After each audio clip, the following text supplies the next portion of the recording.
more word and he's gone. One more word and he's gone.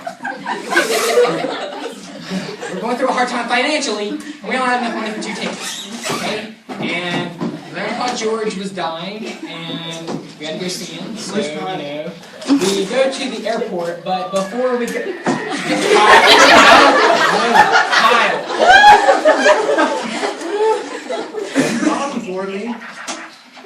One more picture and he's gone. So frustrating. Okay, so we're at the airport and Bush, Junior Bush, he was just about 1, and we didn't have enough money for a plane ticket for him. So we decided to fit him in our suitcase and just stick him on a suitcase. We took him with us, and we were just going to have him on the carry-on bag. But what happened was we put enough sleeping pills and tranquilizers in him to kill a horse. But you know, there was this really big guy. Give him to me. Kyle, you're grounded. Well, next thing you know, I look up and we had tasers and guns pointed at us. Like, I'm telling you, it was insane. And we did what any good parents would do in this situation. We dropped the bag and we ran. How we got out of that, I will never know, because there were tasers flying everywhere.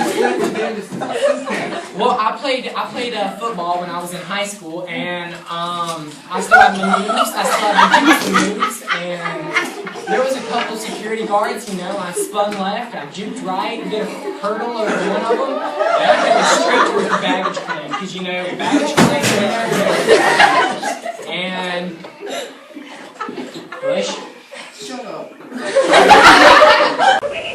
I don't remember much except hitting my head and then them just picking me up.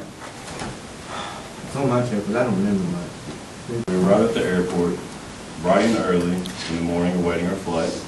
As we were waiting, it was like time stood still, and we felt like we were never going to be able to get to the front of the line where our luggage was. So we waited, and we waited, and we waited. And I ran to the Starbucks coffee and I grabbed the nearest magazine I could find. I held it in my face like this. And I looked up and I saw the security guards flying by the door. And out of the corner of my eye, I see my amazing husband in the bookstore coming out. And I would yell at him. I'm like, Butch, let's go. And I grabbed Bush, Junior Bush, and we were under that airport, and we never went back, and I don't think we're going to go back, but that was the story pretty much, and my advice to you guys is... You're done for. My advice to you guys is save up for plane tickets, and don't try to stuff your newly born child in a suitcase, because a lot of bad things can happen. Get back here. No. Get Bush. We should probably go get him. Thank you, guys. I hate snow. I can't stand it at all. At least I have a good reason. See, it all started this one time I got the clue of a lifetime. A way to rob the Mandarin Crypt. There's no way I can turn down that chance. I mean, it's the Mandarin Crypt. In case you've never heard of it, it's a huge vault containing the most valuable gems the world has never seen. The Mandarin Crypt has been the holy grail of thieves for longer than I've been in the business. It's a legend, the one score any thief worth his salt would kill to have access to. I was lucky enough to get that opportunity. Last year, an employer of mine was foolish enough to try to cheat me out of my payment. Seriously, if you hire someone to steal the Hope Diamond and replace it with fake, not paying her is generally a bad idea. Here, you can all have a coin. I have nothing better to do with it. No one knows the hoard exists, so they won't visit. I'm making sure the most important historical pieces end up at various museums. In fact, I'm on my way back there for the next one. Or at least I was until I noticed you following me. I'd like to know why, if you don't mind. My name is Skylar Hunt. I'm a bounty hunter, and no, the irony of my name is not lost on me. You ask me why I'm following you.